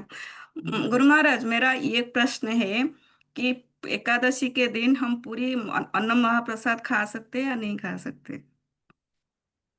नहीं खा सकते। तो फिर ये पंडित लोग मुझे बोले कि तुम्हारा पाप होगा, तुम महाप्रसाद को, जो महाप्रसाद को देखने से मुक्ति मिल जाता है, तुम मना कर रहे हो, तो क्या करना चाहिए? तो पंडा लोग तो ऐसे करते नहीं है, जी। तो महाप्रसाद पाते हैं, और रोज महाप्रसाद पाते हैं। हम लोग भी रोज महाप्रसाद पाते हैं, भगवान को भोग लगा करके प्रसाद ही पाते हैं भगवान का। इसलिए यदि एकादशी के दिन हम जगन्नाथ का महाप्रसाद पाते हैं तो हमें पाप नहीं लगेगा। जैसे एकादशी के दिन जो अन्न खाता है उसको पाप लगता है, क्योंकि अन्न में सारे पाप निवास करते हैं एकादशी के दिन। तो यदि कोई एकादशी के दिन जगन्नाथ जी का महाप्रसाद पाता है तो उसको पाप नहीं लगेगा, किंतु उसका एकादशी भंग हो जाएगा, एकादशी नहीं रहेगा। क्योंकि हम रोज तो महाप्रसाद पाते हैं भगवान को भोग लगा कर, भगवान का प्रसाद पाते हैं, तो फिर एकादशी कैसे करें? आप पंडे लोग एकादशी करते नहीं है, वो तो बोलते हैं हम एकादशी को बांध करके रखा है।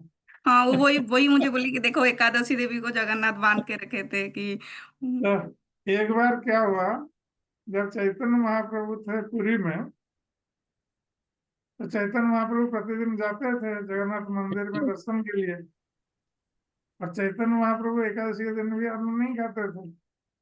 और चैतन्य महाप्रभु ने तो हमें सिखाया है, वो भी भगवान है ना। और चैतन्य महाप्रभु ने हमें सिखाया है, वो स्वयं एकादशी में अन्न नहीं खाते थे। तो एकादशी के दिन गए थे जगन्नाथ मंदिर में दर्शन करने के लिए, और किसी पंडे ने जगन्नाथ जी का प्रसाद उनको पकड़ा दिया, और वो एकादशी का दिन था, और शास्त्र में है कि जगन्नाथ का महाप्रसाद प्राप्त होने पर उसका भक्षण करना चाहिए, पाना चाहिए। और चैतन्य महाप्रभु को जब मिला जगन्नाथ जी का महाप्रसाद और उस दिन एकादशी है, तो वो तुरंत खा नहीं सकते, और अगर नहीं खाते हैं तो फिर महाप्रसाद का अपमान होगा, ये सोच करके चैतन्य महाप्रभु ने महाप्रसाद की स्तुति प्रारंभ, महाप्रसाद से प्रार्थना प्रारंभ, और इस प्रकार सारा दिन बिताया। दूसरे दिन द्वादशी के दिन जब समय आया पालना का, तब जाकर महाप्रसाद का सेवन। बट गुरु महाराज हम तो ऐसे मतलब प्रार्थना तो नहीं कर सकते, बट तो फिर हम कैसे ऑनर करें अगर हाँ, महाप्रसाद महाप्रसाद ग्रहण कर लीजिए, उनको कुछ मत बोलिए, महाप्रसाद ग्रहण कर लीजिए, फिर बाद में आपका वो क्या अन्न महाप्रसाद था ना, सूखा? अन्न महाप्रसाद? अच्छा, तो आप दूसरे दिन खाएंगे। गुरु महाराज और एक सवाल था, पूरी मंदिर में हम शंख क्यों नहीं बजाते? पहले शंख बजता था, आजकल क्यों नहीं बजाते हैं, उनका सब बदलता रहता। शास्त्रों में वर्णन है, पहले तो शंख बजता, स्कंद पुराण में वर्णन है, हम पढ़ते हैं। आजकल क्यों नहीं बजाते हैं, हमें पता नहीं। Thank you Guru Maharaj. अरे हरे कृष्ण। अमन प्रभु जी, और अनम्यूट क्या? हरे कृष्ण। हाँ, हरे कृष्ण महाराज जी, धन्यवाद। हाँ, महाराज जी, मेरा प्रश्न है कि महाराज जी, हमें ऐसा होता है कि हमें चैंटिंग के लिए हमारे आचार्यों ने कहा है कि चैंटिंग करनी चाहिए, उससे हमारी नाम रुचि बढ़ती है।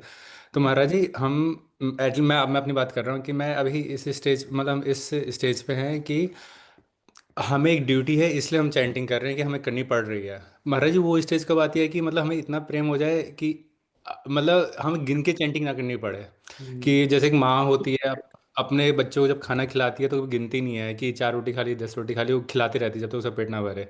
और हम चैंटिंग करते हैं कि कंप्लीट हो जाए 16 माला 16 माला, जब तक कब तक पूरे होंगे, कब पूरे होंगे। तो ये भाव और ये ऐसे ऐसे कब आएगा, या फिर क्या करें उसके लिए कि हमें गिनना ना पड़े और वो ऐसा प्रेम आ जाए कि हाँ, बस चैंटिंग ही चैंटिंग है? क्योंकि 99% पूरी भक्ति में चैंटिंग नाम जब कहीं महत्व है। तो हम्म। मेरा यही प्रश्न है कि ऐसा कब होगा कि हम ऐसा करें कि, या फिर वो ऐसा उसके लिए क्या करें कि चैंटिंग में रुचि आए, साथ में प्रेम आए, मतलब प्रेम आए, मेरा कहने का मतलब ये है। तो मेरा ये प्रश्न है महाराज जी। हम इसलिए गिनती कर रहे हैं क्योंकि अभी हमारी सेंटिंग में रुचि नहीं है, मन हमारे कंट्रोल में नहीं है। इसलिए मन को कंट्रोल करने के लिए हमें तो ये बताया गया कि इतनी माला जप करना है, और अभी हम लोग जो जप करते हैं उसमें हमारी रुचि नहीं है। हमें ये नियम बताया गया कि 16 माला करना है, इसलिए हम कर रहे हैं।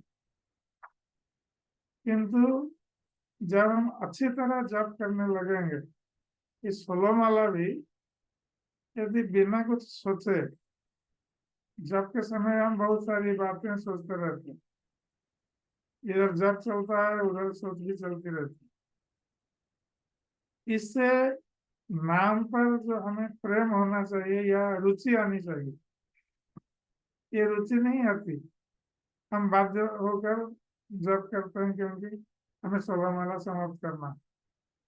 किंतु यदि हमारा जप ठीक होगा तब धीरे धीरे हमारी शुद्धिकरण की प्रक्रिया चलेगी, तब धीरे धीरे जप में रुचि आने लगेगी। ये एकाएक नहीं आ जाता। आप जैसे कामना कर रहे हैं कि हमें पूरी रुचि आ जाए जप में, हमें गिनती करना ना पड़े, वो तब होगा जब आप शुद्ध हो जाए। आपके अंतर में जो सब विभिन्न कामनाएं हैं ये सब दूरीभूत हो जाएगी और कृष्ण के प्रति आसक्ति उत्पन्न हो जाएगी, तब आप ऐसा कर सकते हैं। किंतु जब तक वो स्टेज में हम नहीं है तो ये संभव नहीं है। अभी तो हम प्राइमरी स्टेज में, और प्राइमरी स्टेज में हमें किस प्रकार जप को अच्छी तरह करना है, वो 16 माला भी किस तरह अच्छी तरह करना है, इसके लिए प्रयास करना चाहिए। आप जो कामना कर रहे हैं वो तो अच्छी कामना है, किंतु आप भगवान से प्रार्थना करिए वो दिन कब आएगा। जैसे हमारे वैष्णव आचार्य लोग प्रार्थना करते हैं कि वो दिन कब आएगा जब आपके नाम के प्रति मेरे मन में रुचि उत्पन्न होगी और नाम उच्चारण करते ही शरीर में प्रेम उत्पन्न होगा। ये तो आप प्रार्थना कर सकते हैं भगवान की, किंतु जब तक वो समय नहीं आता, जब तक आपकी शुद्धिकरण की प्रक्रिया पूर्ण नहीं होती, अब आपको नाम में मन को केंद्रित करना। तो मन भाग जाता है। मान एक माला यदि आप जप कर सकते हैं बिना कुछ सोचे, बहुत बड़ी बात है। और इस प्रकार आप 16 माला करिए बिना कुछ सोचे, नाम उच्चारण कीजिए और सुनिए। यदि नाम सुनने में आपका मन स्थिर हो गया तो फिर भगवान का रूप भी आपके सामने आए, तो इससे फिर मन भटकेगा नहीं इधर। तो पहले मन का जो भटका है उसको तो स्थिर करना चाहिए, तब जाकर धीरे धीरे रुचि उत्पन्न हो नाम। ये एकाएक नहीं हो रहा था, किंतु इस प्रकार कामना करना ठीक है कि कब वो समय आएगा हम इस प्रकार भगवान का नाम लेते लेते शरीर में रोमांच उत्पन्न होगा, प्रेम उत्पन्न होगा, ये सब आप कामना कर सकते। और वही नाम कीर्तन का फल भी है, उद्देश्य भी कृष्ण प्रेम को प्राप्त करना। किंतु आरंभिक अवस्था में ये अचानक नहीं हो जाता, इसके लिए बहुत प्रैक्टिस की आवश्यकता है, और वो प्रैक्टिस भी निष्ठापूर्वक होनी चाहिए। अभी तो हम लोग सोचते हैं कि कैसे 16 माला जल्दी समाप्त करें फिर दूसरा काम करें, और इसमें कैसे रुचि उत्पन्न हो रही है, जल्दी जल्दी हम कैसे करना चाहते हैं।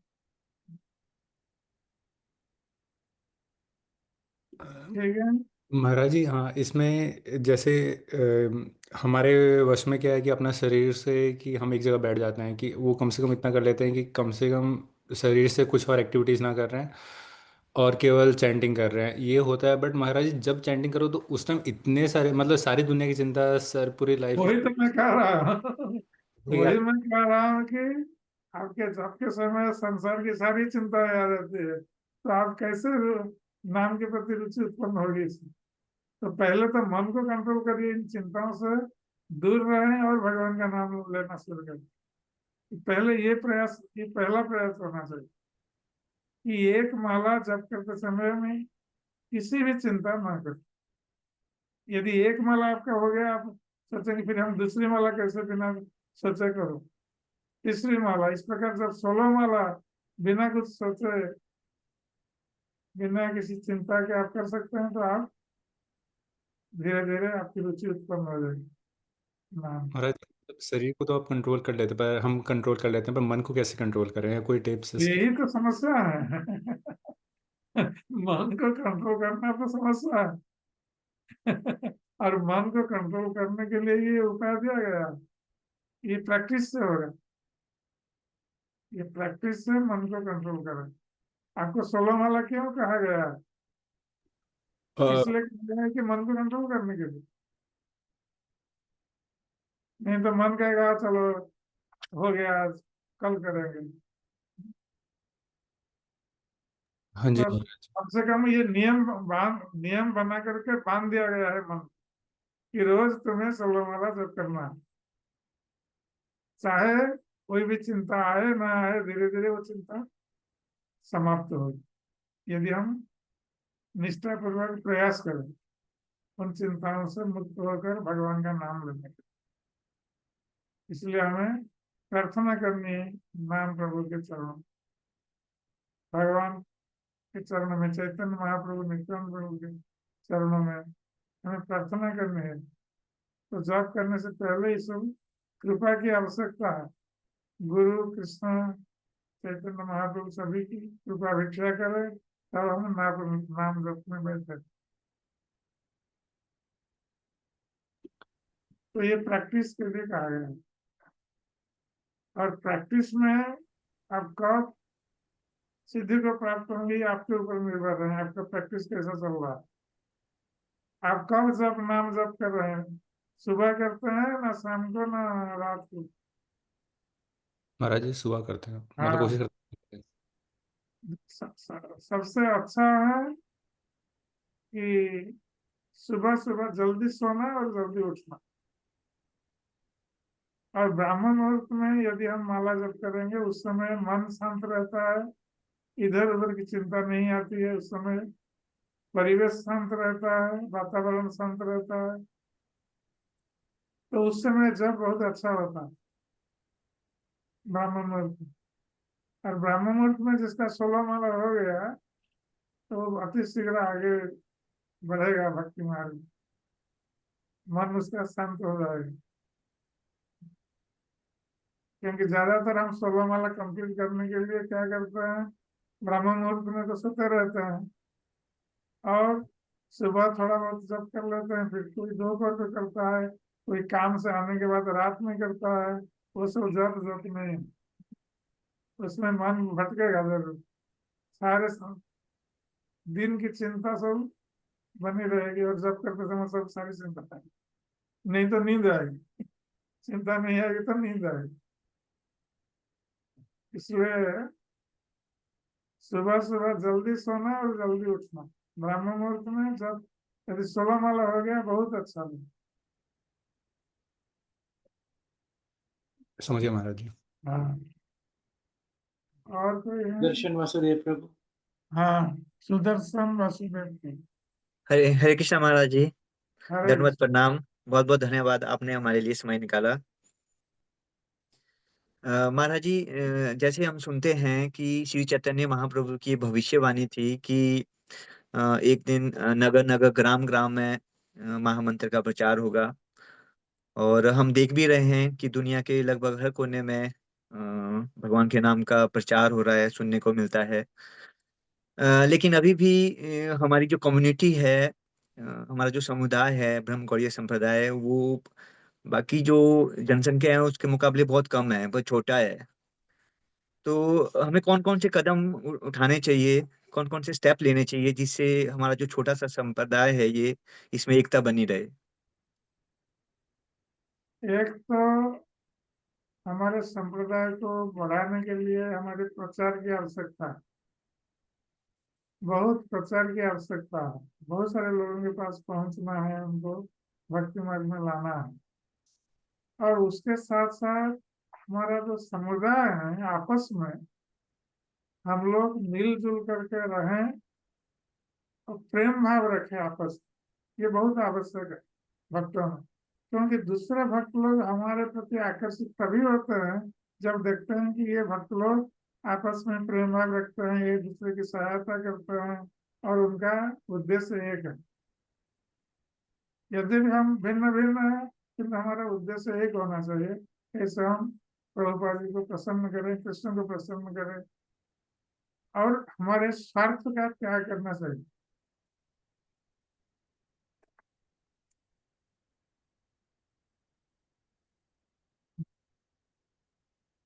तो ये स्वार्थ का त्याग ये बहुत आवश्यक है। कभी कभी भक्तों में मन मुटाव उत्पन्न हो जाता है जब अपना अपना स्वार्थ आ जाता है। इसलिए वैष्णव लोग अपने स्वार्थ को त्याग करके गुरु कृष्ण की प्रसन्नता के लिए ये कार्य करें और मिलजुल कर रहें और मिलजुल कर प्रचार करें, दूसरों को भक्ति मार्ग में लाएं, क्योंकि लोग वही देखना चाहते हैं कि भक्त लोग कैसे रहते हैं, कैसे उनका व्यवहार होता है। अपने व्यवहार से हम दूसरों को भक्ति मार्ग के प्रति आकृष्ट कर सकते। यदि हमारा व्यवहार ठीक नहीं है, आपस में हम लड़ाई झगड़ा कर रहे हैं, तो दूसरे लोग कोई आकृष्ट नहीं होता, कितना भी प्रचार करो, और उसमें कली प्रवेश कर जाता है, कली अपना चेला बना लेता है। इसलिए हम लोग अपने भक्ति मार्ग में दृढ़ रहें, कली को प्रवेश करने न दे हमारे जीवन में या हमारी सोसाइटी में। हम मिलजुल कर रहे प्रभुपाद को प्रसन्न करने के लिए, कृष्ण को प्रसन्न करने के लिए, और अपने स्वार्थ का त्याग करें संस्था के स्वार्थ के लिए, और दूसरों को इस मार्ग में लाने के लिए प्रयास करें।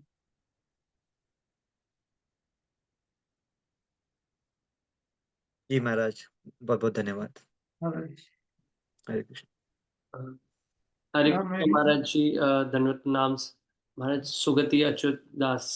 सो महाराज, यहाँ पर बहुत सारे स्टूडेंट्स आते हैं पढ़ने के लिए या फिर नई नई जॉब करने के लिए।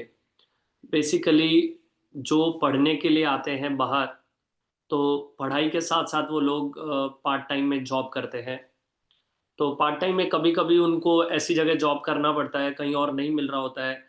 जैसे कि कोई रेस्टोरेंट है, वहाँ पर नॉन वेज सर्व हो रहा है, या वहाँ पर ड्रिंक भी सर्व होता है जब तक या फिर कोई हॉस्पिटल में जॉब कर रहा है, उसको वहाँ पर पेशेंट की केयर टेकिंग करनी है, उसको अनियन गार्लिक वाला या नॉन वेज वाला सूप भी पिलाना पड़ रहा है, जबकि वो खुद भक्ति में है, 4 नियम करते हैं, या कोई आगे चल के दीक्षा भी लेते हैं, दीक्षित हो भी जाते हैं, फिर भी उनको कोई जॉब करनी होती है ऐसी।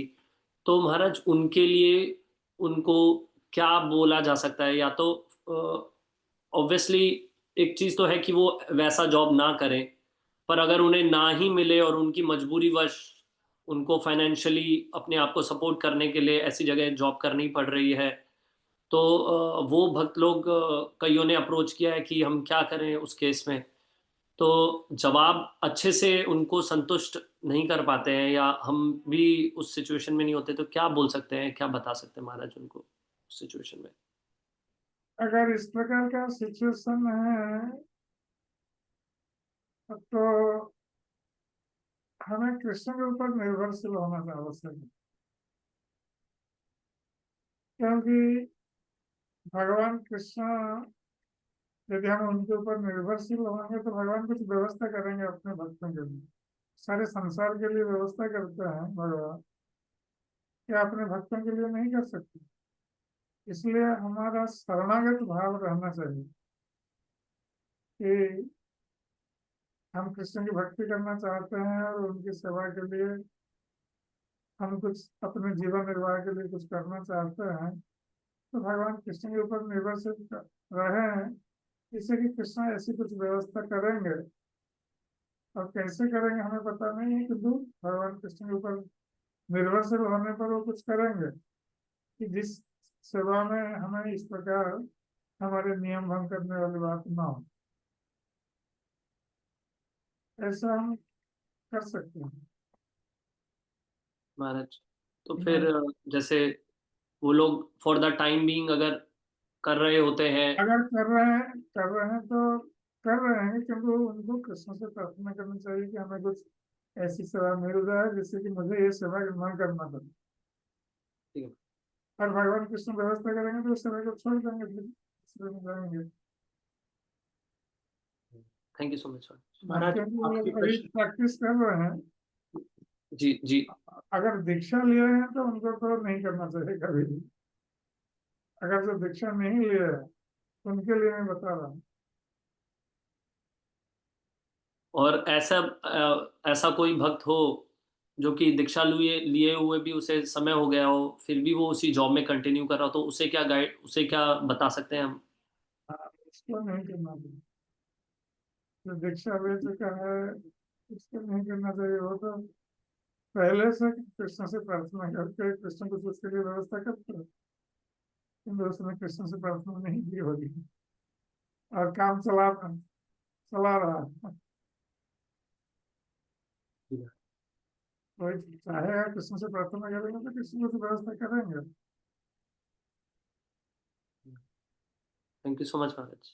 और महाराज एक आखिरी प्रश्न है, हमारे साथ चंद्रशेखर प्रभु हैं, इनका प्रश्न है। हरे कृष्णा महाराज हाँ, जी। बताइए। हरे कृष्णा महाराज, दंडवत प्रणाम।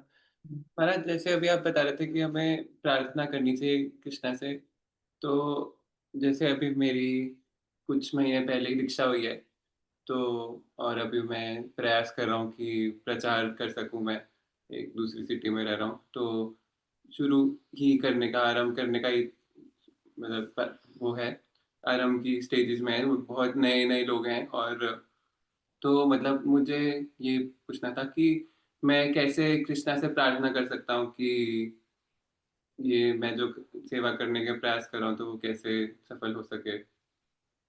किस किस मूड से मुझे प्रार्थना करनी चाहिए? हम नित्यानंद प्रभु से चैतन्य महाप्रभु से प्रार्थना के लिए, क्योंकि नित्यानंद प्रभु पहला प्रचारक है। चैतन्य महाप्रभु ने उनको भेजा था, तो नित्यानंद प्रभु की कृपा चाहिए हमें प्रचार में सफल होने के लिए। तो नित्यानंद प्रभु से प्रार्थना कीजिए, नित्यानंद प्रभु चैतन्य महाप्रभु कृपा करेंगे, आप प्रचार में सफल होंगे, कोई दिक्कत नहीं है।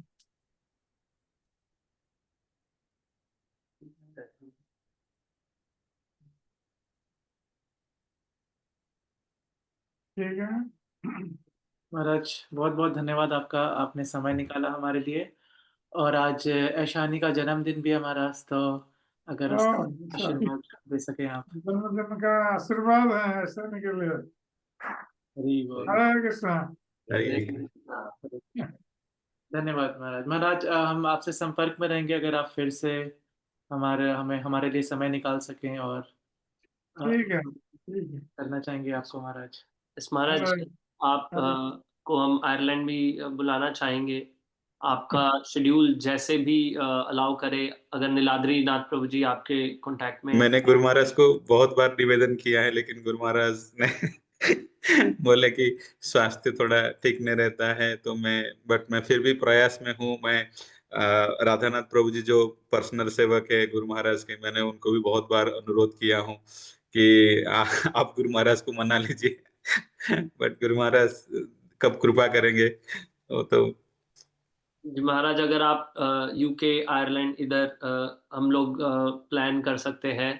यहाँ पर कई सारे मंदिर हैं, और वो हमें ऐसा लगता है कि सारे भक्तों को बहुत ज़्यादा प्रेरणा मिलेगी, और भक्ति में उनको कुछ ना कुछ अ, मतलब उन्नति होगी, अगर आप अपना संग देंगे उनको।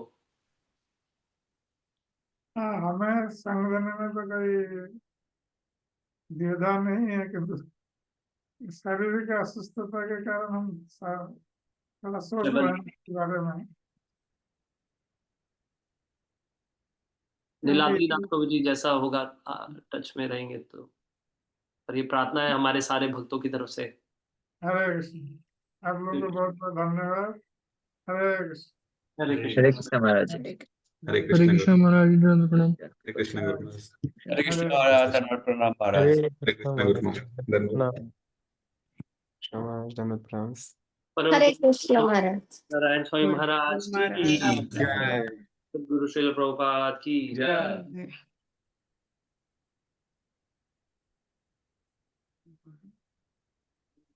थैंक यू सो मच, दंडवत प्रणाम।